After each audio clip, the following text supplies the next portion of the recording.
Parte na ng tradisyon ng Pilipino at ng mga Chinese na bago pumasok yung bagong taon ay mag-cleansing tayo. Kasama na doon ang paglilinis ng buong kabayan bilang paghahanda sa pagpasok ng bagong taon. Para na naman swertihin tayo sa susunod na taon at magsialisa na yung mga kamalasan or negative energy sa ating buong kabayan, pati na sa ating well-being. Namalago tayo sa mga sakit o yung mga nakaka-stress, lahat ng negative energy, kailangan itaboy. Para mataboy ito, kailangan natin gumamit ng insenso. Pala ay nabili ko dito sa TikTok. And ito siya ay nag-bless na po ng simbahan. So ang kasama nito ay, ito siya yung parang brown na maliliit na ayun itong ng tawag dyan. Tapos meron siyang mga crystals na parang tawas, color yellow. And then meron din siyang kasamang laurel. So sa paggamit po nito, ay kailangan mag-pray muna po tayo, humilang tayo sa kung may kapalit kung ano yung mga gusto natin mangyari sa susunod na taon. Paggamit lang po tayo ng uling para magpausok.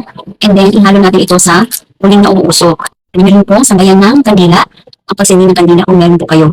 Tapos, pausukan niyo po lahat ng sulok ng buong bahay. Kwarto, kusina, sala, kitchen, lahat-lahat po. Hatiin na rin yung mga nanirahan sa bahay, yung buong pamilya. Pin po ito bukas, December 31, bago magbagong taon, bago mag-alas 6 ng gabi.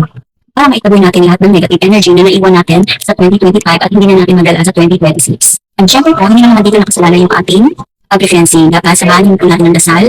Yan yung paniniwala po natin, yung mindset.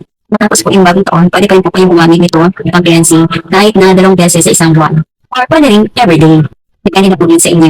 O siya, nasa yellow basket na lang po ito ilalagay ha. Click nyo na lang po.